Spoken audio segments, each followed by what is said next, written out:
The reality is I held on too tight and for too long to what never served me in the first place. I overlooked red flags for temporary satisfaction and betrayed myself in the process. Living in the moment is all fun and games until unhealthy codependencies are developed. I downgraded because my standards were taking too long to fulfill and I got bored. Then I got angry when he was incapable of matching my devotion, mental intelligence, and ambition. How will one ever respect you when they never respected themselves? How can one love you when they never loved themselves? How will one be loyal to you when they're not even loyal to themselves? The pessimism, procrastination, and paranoia he brought to the table gave me diarrhea. And each day we grew more and more apart until I no longer recognized who was laying next to me. I never knew him. I grew to love the facade, the potential, the illusion. And just as predicted during my first instincts, that were ignored, by the way, he raped my heart and smiled in my face and called it intimacy. Love isn't always reciprocal. I allowed myself to be courted by a child and then became stressed that I had to become a parent. The reality with masks is that they will inevitably be removed at some point. He could only play mature for so long, not realizing that true colors shined brighter than the sunglasses he attempted to camouflage with.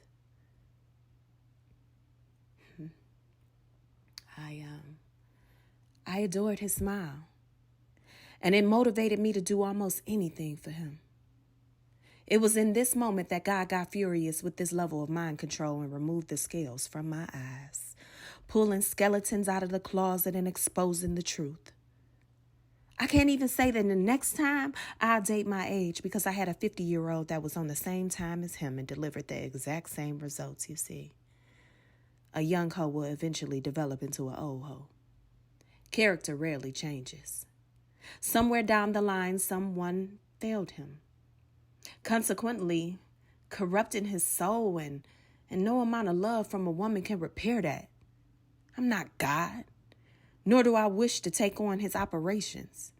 I had to abort this mission and retreat immediately, so far away that I was no longer accessible. Yeah. But that didn't stop the finesse, the promises, the goals that he had no intentions on executing when they rolled off his tongue. And I got tired of licking the last off his lips. But ironically enough, I wasn't tired of him licking the juices off of mine. In the end, who used who?